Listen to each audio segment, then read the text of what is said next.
For decades, we've been told that treating depression is a marathon, not a sprint, a long, slow waiting game. But what if that's not the whole story? What if some treatments could start rewiring your brain, not in months, but in a matter of hours? Today, we're diving into the science that shows exactly how that's possible. So let's start with a question that so many people have asked. If you've ever dealt with depression or know someone who has, this is probably painfully familiar.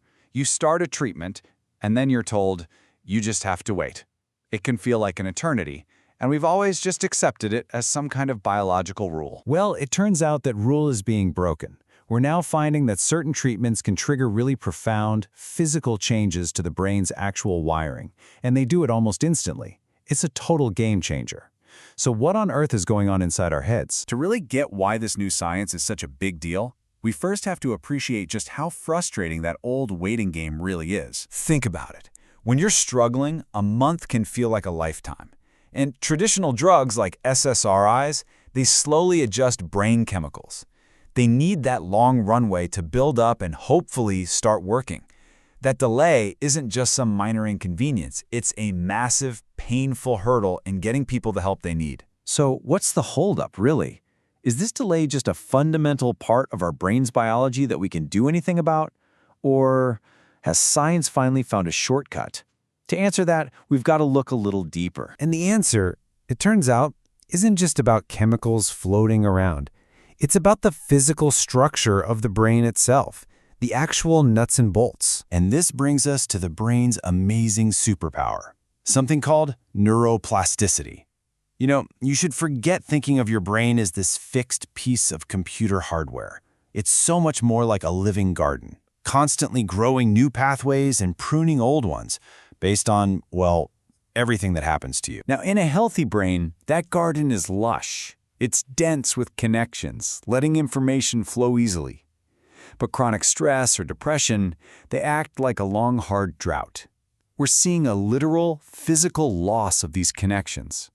The little branches that let our brain cells talk to each other, called dendritic spines, they just wither away. And listen, this isn't just a metaphor. A massive review in 2024 confirmed it. They found what they called excitatory synaptic impairments. Now, that's some serious science speak, but what it means is that the brain's on switches, the very connections that fire things up, are physically damaged or just plain missing in action. Okay, so if the problem is basically damaged wiring, the next question is obvious, right?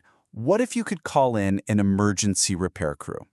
Well, that's exactly what this new class of drugs seems to be doing. I mean, the difference in speed here is just staggering. While your traditional antidepressants can take a month or even longer, certain compounds like ketamine and psilocybin can produce antidepressant effects in hours or days.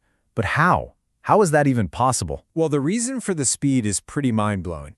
In studies with mice, a single dose of these compounds can crank up the number of brain connections by as much as 20%.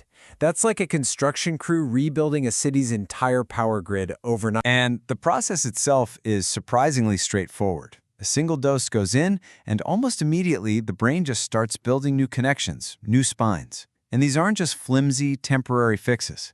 No, they are new, functional connections that stick around and become part of the brain's wiring. But this is where the story gets really, really interesting, because it's not just about making more connections. It's about making the right ones. And you have to ask this question, right? Is all brain rewiring a good thing? I mean, we know that other drugs can also rewire the brain, sometimes in very harmful ways. So just growing more connections can't be the whole story. And this chart really shows the difference. While ketamine and psilocybin are boosting those connections, other drugs can do the exact opposite. Long-term use of diazepam, a common anti-anxiety drug, was actually found to reduce the number of connections. It seems that its job is to quiet the brain, but over time, that can lead to a loss of pathways. So clearly not all rewiring is created equal. So here's the absolute key. The growth that we're seeing from these rapid antidepressants, it doesn't seem to be a random explosion of new wires. It appears to be targeted. It's specific. It's therapeutic. And this right here might be the most incredible finding of all. A landmark study, which was called a tour de force demonstration, found that ketamine didn't just grow new connections all over the place. No, it specifically restored the exact same connections that had been destroyed by stress. I mean, just think about that for a second.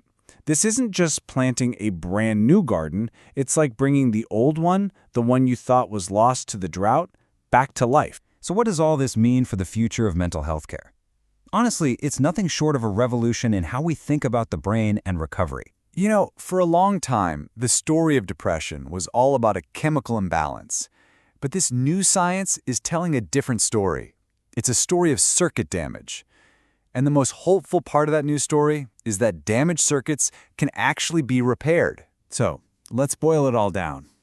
What are the big takeaways here?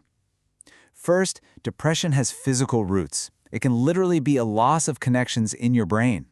Second, rapid repair is possible. We can regrow those connections in hours, not months. And third, this growth is meaningful. It's not random. It seems to be specifically fixing the damage caused by stress. And that brings us right back to where we started. That long, agonizing wait for relief. Turns out it's not a law of nature. It might just be a feature of older technology.